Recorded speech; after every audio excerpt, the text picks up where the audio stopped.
राम जी के मंदिर में जाएंगे तो राम जी का श्रृंगार केवल पंडित जी करेंगे, या राम मंदिर के जो पंडा होंगे वो करेंगे। देवी के मंदिर में जाओगे तो देवी जी का श्रृंगार पंडित जी करेंगे, या जो वहां पर मठाधीश पीठाधीश जो होंगे वो करेंगे।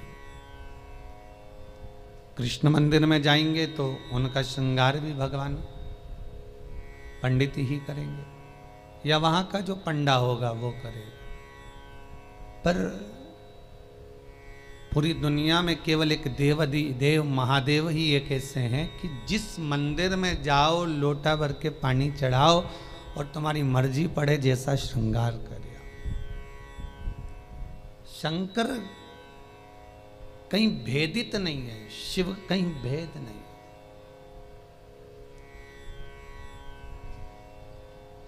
और बड़ी एकाग्रता, बड़ा चिंतन, बड़ा मनन शिव का हो।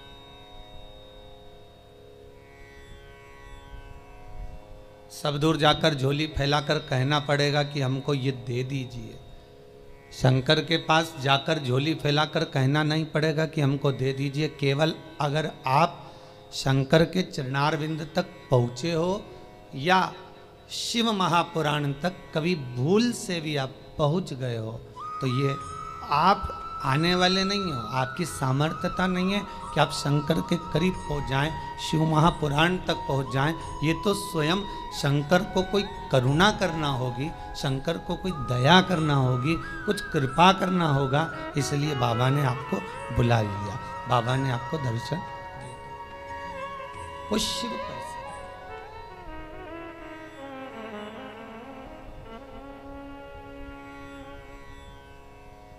शंकर के दरवाजे पर जाकर अब कुछ मांगना भी मत, वो तो खुद दे देगा। बस जाकर बोल देना कि बाबा ऐसी बात है।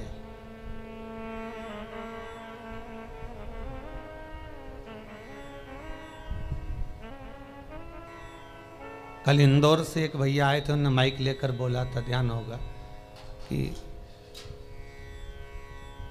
उन्होंने माइक लेकर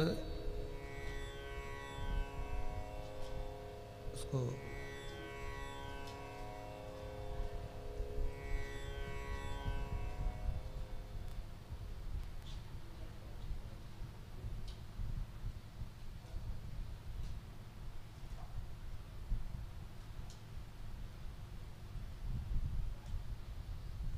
माइक लेकर बोला था कि भाई बाबा छोटा सा बालक है, आईसीयू में पड़ा हुआ था, पर भगवान शिव की करुणा ऐसी हुई, उसने कोई उपाय ऐसा कर लिया कि बालक आईसीयू से भी हट गया और यहाँ वो लेकर भी आ गए। आपकी उपासना, आपका भजन, आपका कीर्तन, आपका नाम जाप, आपका स्मरण कभी खाली नहीं जाता, कभी नहीं। वो भक्ति के एक पन्ने पर लिखा हुआ है।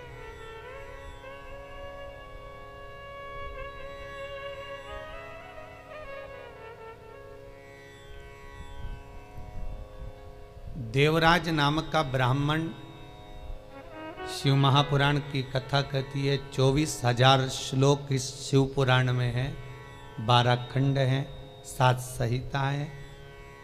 उसमें देवराज का जो चरित्र है, जो देवराज पहले तो सत्कर्मी था, भजनावली था, भगवान की भक्ति में डूबा हुआ था, भगवान का स्मरण में डूबा हुआ था, भगवत नाम में डूबा हुआ था।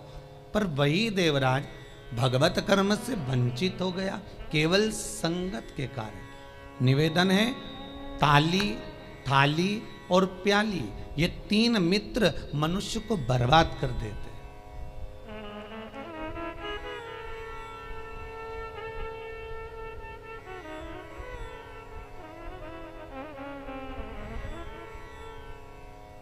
एक प्रशंसा करने वालों से दूर रहना, बहुत जल्दी बर्बाद करेंगे ये महाराज।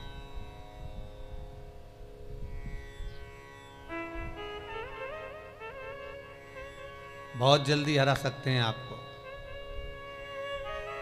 फिर थाली मित्र, होटल में खिलाने वालों से सावधान रहना, पहले अपना पैसा खर्च करके तुम्हें खिलाएंगे, फिर पूरा चूना तुमको लगा जाएंगे। तीसरा है प्याली मित्र। मित्र को पीना याद नहीं है, अपने पैसे से पीना सिखाएंगे, फिर उसके पैसे से पूरी जिंदगी पिएंगे। ताली, थाली, प्याली, ये 3 मित्र बर्बाद करने वाले हैं। इन मित्रों से बचना बहुत कठिन है महाराज, बहुत कठिन। और अभी जो समय चल रहा है, कलयुग का जो प्रथम चरण चल रहा है, इसमें अगर कोई अच्छा बताने वाला होगा ना, रोकने वाला होगा ना, सतमार्ग बताने वाला होगा, कोई आपको गलत मार्ग से हटाने वाला होगा, तो वो बुरा लगता है। और जो आपको खड्डे में ले जाकर पटक दे, चूना लगा दे, लाखों करोड़ों में नीचे उतार दे, व्यापार व्यवसाय में कहीं ना कहीं ले जाकर गलत काम में तुमको फंसा दे, वो तुम्हें बहुत अच्छा लगेगा। ये कलयुग का जो फेर है, कलयुग का जो क्रम है, वो ये निश्चित कर देता है कि आपको सतमार्गी ठीक नहीं लगेगा।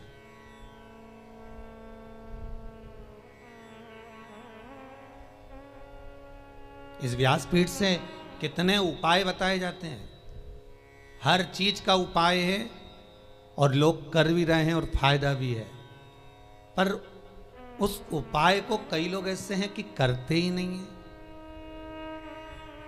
फिर किसी ज्योतिषाचार्य के पास पहुंचे, फिर किसी कहीं जाकर पूछ लिया, कहीं बाबा जोगी आ रहे होंगे उनके पास पहुंच गए, किसी का सिर घूम रहा होगा, माँ गेहूँ दाना लेके पहुंच गए, कहीं नारियल लेके पहुंच गए, फिर उनसे जाकर पूछेंगे, बताओ माता जी, बताओ पिताजी, हमको ये हो गया, हमको वो हो गया, और माता जी पिताजी बस तुमसे धन लूट सकते हैं।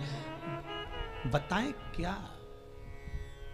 जो शिव है नजदीक में, जो शंकर है करीब में, जो शिव विराजमान है तुम्हारे भीतर, स्वयं जिसकी आराधना राम कर रहे हैं, जिसकी आराधना कृष्ण कर रहे हैं, जिसकी आराधना देवी कर रही है, दत्त कर रहे हैं, और सारे मंडल, नवग्रह, 16 मातृका, पंचलोकपाल, जितने भी देव हैं, 33 कोटि देवता जिसकी आराधना कर रहे हैं, वो शंकर की आराधना करने में अपना क्या जाता है?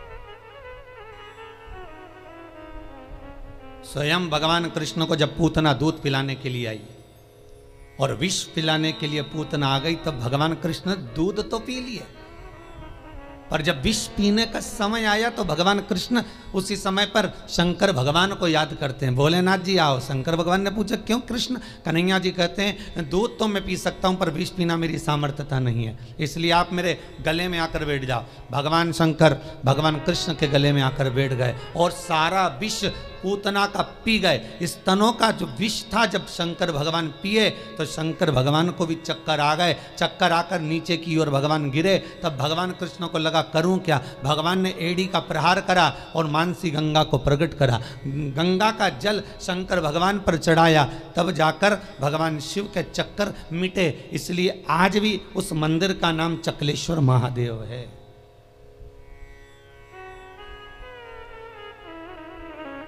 गोवर्धन नाथ जी की परिक्रमा में पड़ता है चकलेश्वर महादेव। भगवान को स्वयं चक्कर आ गए। इतना विषैला विष, इतना प्रबल विष शिव धारण करे तो क्या? कृष्ण, राम, दत्त जितने भी हैं सब भगवान शंकर से ही ले सकते हैं, शिव से।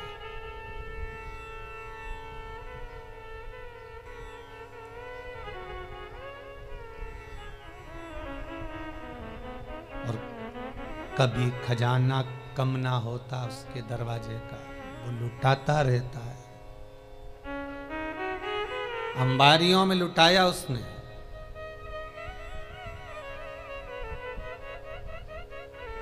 जब विदर्भ राज भीष्मक की कन्या रुक्मणी ने भगवान कृष्ण को वर्ण किया, तब भगवान कृष्ण स्वयं ब्राह्मण से कहते हैं कि रुक्मणी जी से जाकर कह दो कि तू जगदम्बा के मंदिर पर पहुंच जा, मैं तुझे लेने के लिए पहुंच जाऊंगा।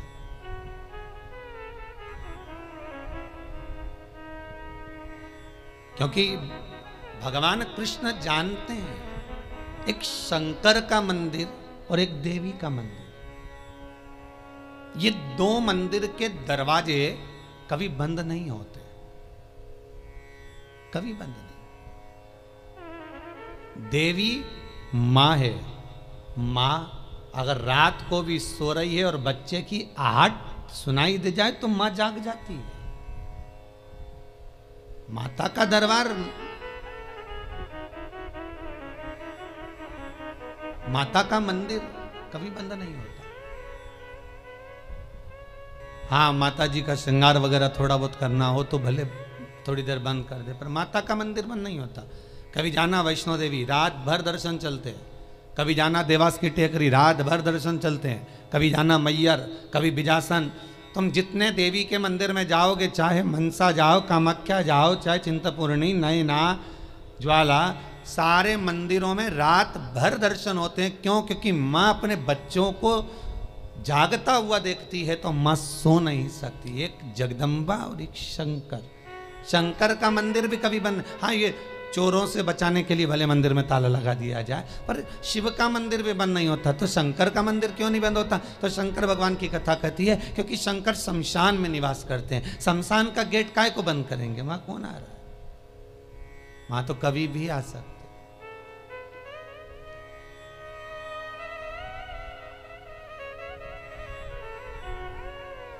शिव भस्मीधारी, शिव त्रिपुंडधारी, त्रिकालदर्शी, उसका भी दरवाजा बंद नहीं होता। कोई शंकर से पूछे कि तुम कितनी बजे सोते हो?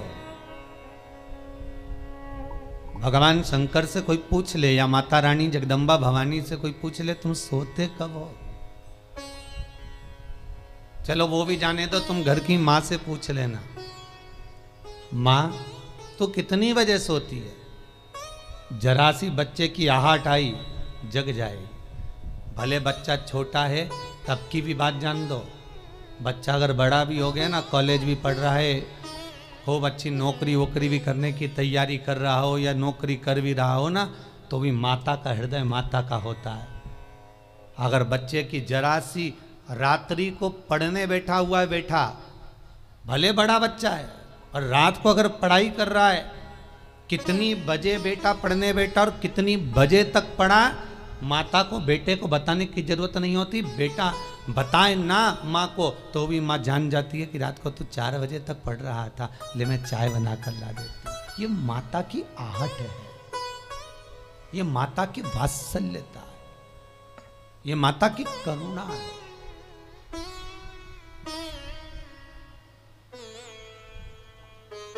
और बेटे का यदि मुख उतरा हुआ हो तो माँ जान जाती है कि आज कोई बात है, पूछेगी क्या हुआ, कुछ नहीं, कुछ तो है। अगर बच्चा उस दिन नहीं बताएगा तो 2 दिन बाद मालूम पड़ जाएगा, पर माता को मालूम पड़ेगा। मेरी माँ जगतजननी जगदम्बा दुर्गा भवानी से कोई पूछे कि तुम सोती कब हो, कोई शंकर त्रिकालदर्शी कैलाशी अविनाशी से पूछे तुम सोते कब हो, तुम विश्राम कब करते हो, तुम्हें निंद्रा कब आती है। भगवान ब्रह्मा को एक क्षण की निंद्रा आई और वेद हाथ से खसक गए। हयग्रीवा ने वेद ले लिए, तब भगवान तुरंत पधार कर वेद ला कर दिए।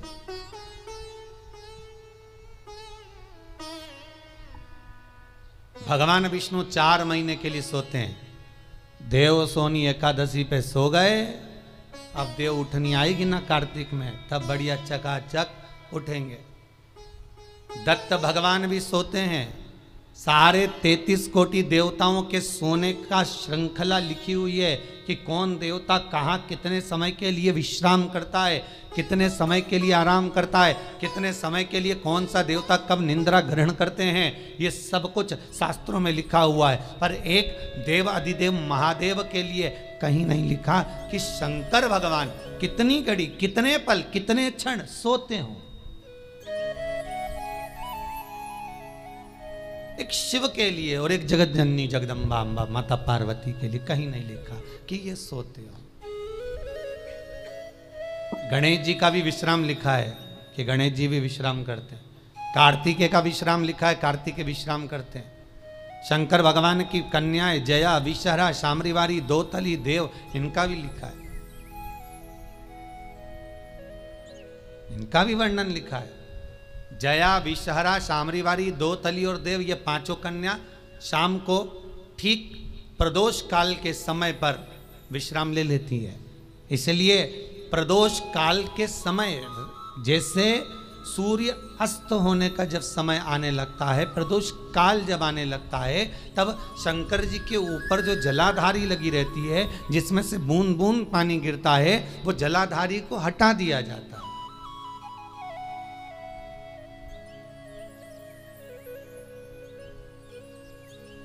पर भारत की भूमि पर 4 मंदिर ऐसे हैं जहां पर जलाधारी नहीं हटती, जहां पर निरंतर जलाधारी में से जल गिरता है, निरंतर।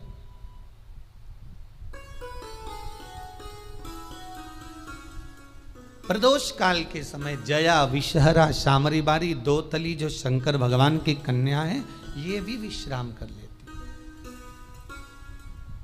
अशोक सुंदरी, शिव की पुत्री, ये भी विश्राम कर लेती। पर अगर विश्राम नहीं करते तो शिव, किसी ने पूछा सारी दुनिया आराम करती है, आप विश्राम करते हो, क्या मतलब है ये? शंकर भगवान कहते हैं मेरे कंठ पर भरा है विष, दिन भर लेता हूं राम का नाम, दोनों को मिला दो तो हो गया विश्राम। शिव विश्राम भी कर रहे हैं तो वो वाला विश्राम नहीं कि कहीं पलंग पर, कहीं सैया पर, कहीं जाकर सो गए, आराम कर लिया या तकिया लगाकर सो गए। भगवान राम का दर्शन करोगे तो सोते हुए दर्शन मिल जाएगा, कृष्ण का करोगे तो सो रहे हैं रुक्मणी जी चरण दबारी, श्री जी बाबा का करोगे तो ठाकुर जी सो रहे हैं, श्रीमद वल्लभाचार्य जी चादर उड़ा रहे हैं, सारे देवताओं का दर्शन करोगे आपको तो मिल जाएगा। पर शंकर का सोता हुआ फोटो कहीं मिल जाए आपको कि वो विश्राम कर रहे हैं और कोई उनके चरण दबा रहा हो या कोई उनका चरण डोला रहा हो, तो वो बहुत कठिन।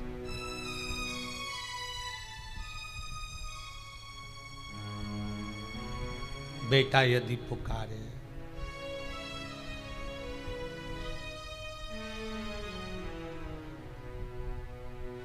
एक वो पहले एक भजन चलता था, वो बेटा जो पुकारे माँ को आना चाहिए, ऐसा कुछ था उसमें। बेटा जो बुलाए माँ को आना चाहिए।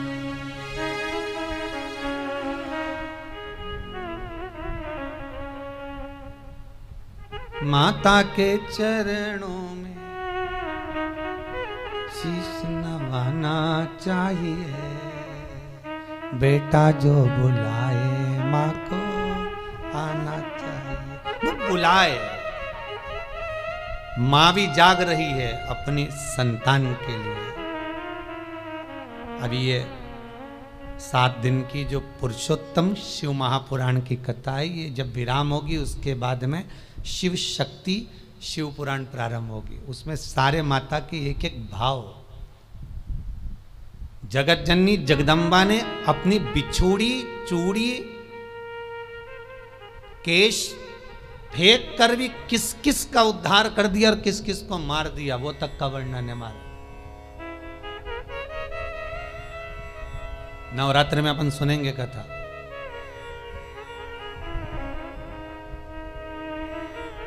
विश्रामता नहीं है भगवान की। एक बार शंकर भगवान माता पार्वती को लेकर पहुंच गए सुंदर आनंद में, अमर गुफा में।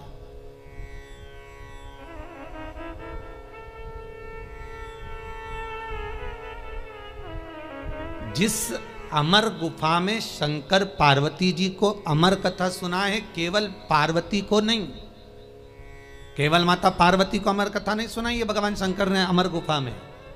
भगवान के साथ में पार्वती के जितने अवतार हुए, कमला बनी, तारा बनी, धूमा बनी, बगला बनी, मातंगी बनी, मनसा बनी, नैना बनी, चिंतपूर्णी, ब्रह्मचारिणी, कुष्मांडा, कल्याणी, जितने भगवान के अवतार हुए। शंकर जी की शादी कितने बार हुई है? 51 बार। और ये पार्वती के साथ में 52वें नंबर की शादी है।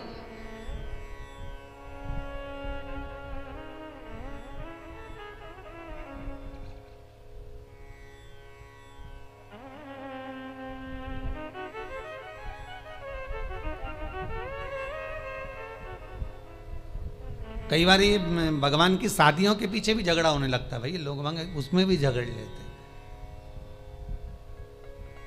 एक गांव में एक पंडित जी कथा करने आए, उन्होंने सुंदर महाभारत सुना दी। सुनाई तो उसमें सब अच्छा अच्छा सुना दिया, द्रौपदी का चरित्र भी कह दिया, 5 पति थे, ऐसा था वैसा था। इतने में पंडित जी जाने लगे कि आज महाभारत समापन हो गई, चलो सब दूर से दक्षिणा इकट्ठी कर लाऊं, जजमान के घर जाऊं। पटेल साहब क्या गए, पटेल साहब राम राम। पटेल साहब बोले सीताराम जी आओ। पंडित जी बैठो। अब पंडित जी तो बैठ गए, खटिया लगा दी, पटलन गोबर से लीप रही थी, पटेल साहब बैठे थे, हुक्का धुन रहे थे। हुक्का धुनते धुनते बोले पंडित जी तुमने कई कथा सुनाई महाराज, हमारा मन चोखा कर दिया,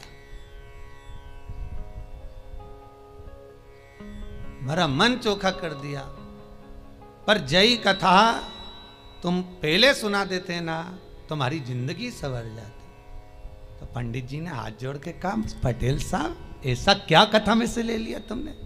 अरे पंडित जी जैसे वो युधिष्ठिर अर्जुन नकुल सहदेव भीम सब जुआ खेल रहे थे, ने हार गए, उनके पास हारने का कुछ नहीं था, तो उन्होंने अपनी पत्नी के लगा दिया।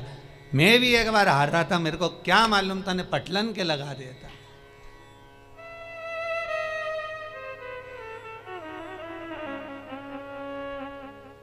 अब तो पटलन गोबर लीपती लीपती उठ के खड़ी हुई, इतना सारा घूंघट करके बोली पंडित जी सही में इतनी चोखी कथा सुनाई तुमने पंडित जी जिसका वर्णन नहीं है, पर जय कथा तुम पहले कह देते नहीं तुम्हारी जिंदगी संवर जाती। द्रौपदी के 5 पति जैसी मैं भी करके लिया था। अब तो पंडित जी ने तो झोला बिस्तर सब बंद करके जाने लगे, दक्षिणा जाए चूल्हा, अपन तो चलो, यह तो दंगा महाभारत चालू हो गया। तो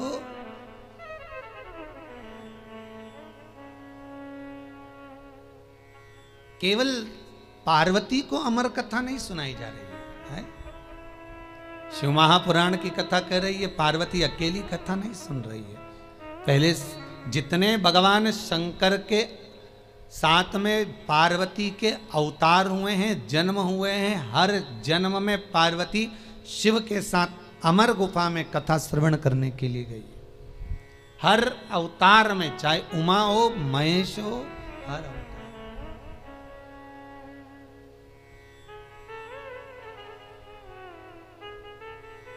और निवेदन करूं आपसे, जितने लोग ऑनलाइन कथा को श्रवण कर रहे हैं, यूट्यूब फेसबुक पर सुन रहे हैं, उन सभी को निवेदन करूंगा, आप पुरुषोत्तम शिव महापुराण का 4th भाग श्रवण कर रहे हो।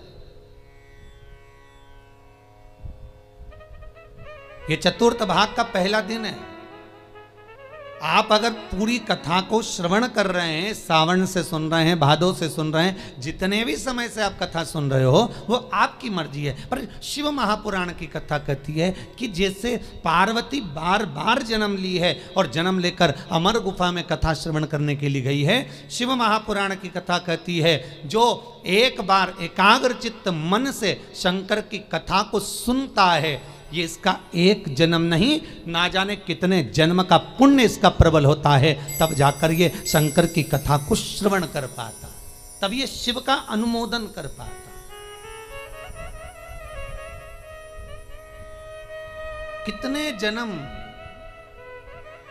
84 लाख योनियों में 20 लाख योनि तो ये पेड़ पौधे की है। कभी गुलाब का पौधा, कभी गेंदा का फूल, कभी गोभी का पौधा, कभी कद्दू का, कभी लौकी का, कभी भिंडी का, कभी दूबा, कभी घास, कभी खाकरा, कभी आम, कभी आंवला। इसका भी क्रम समझ लेना।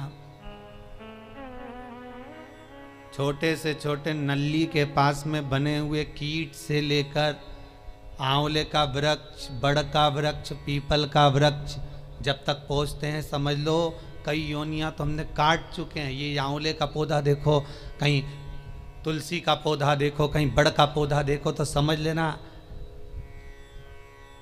इनकी 20 लाख योनियों में से कम 18 लाख योनि ये काट लिए, तब जाकर ये पीपल और बड़ और आंवला बने।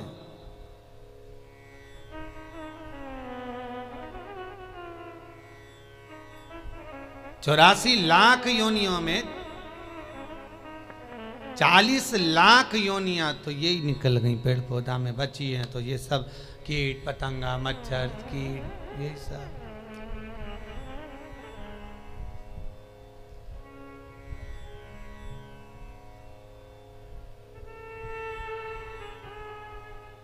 अब एक ये कोरोना महामारी हो गई, ये 84 लाख योनि में नहीं है, ये कहीं अलग से ही आ गई। ये जो जीव जंतु है,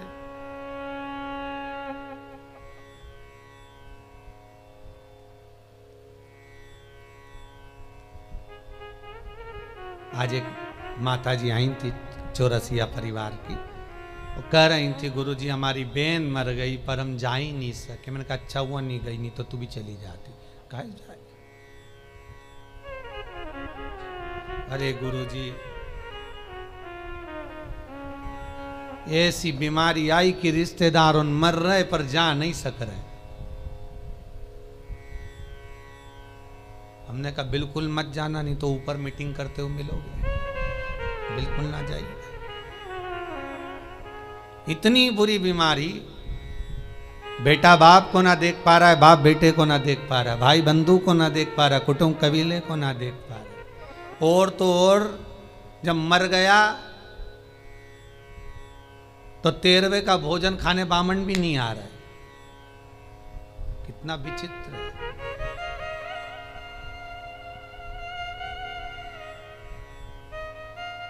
सोचा 12वें का भोजन करा दे, ब्राह्मणों को बुला ले, ब्राह्मणों ने पूछ ले भैया ये बताओ कैसे निपटा, तो के कोरोना में, तो के भैया रहने दे तू तो दादा छोड़। बड़ी विचित्र बीमारी।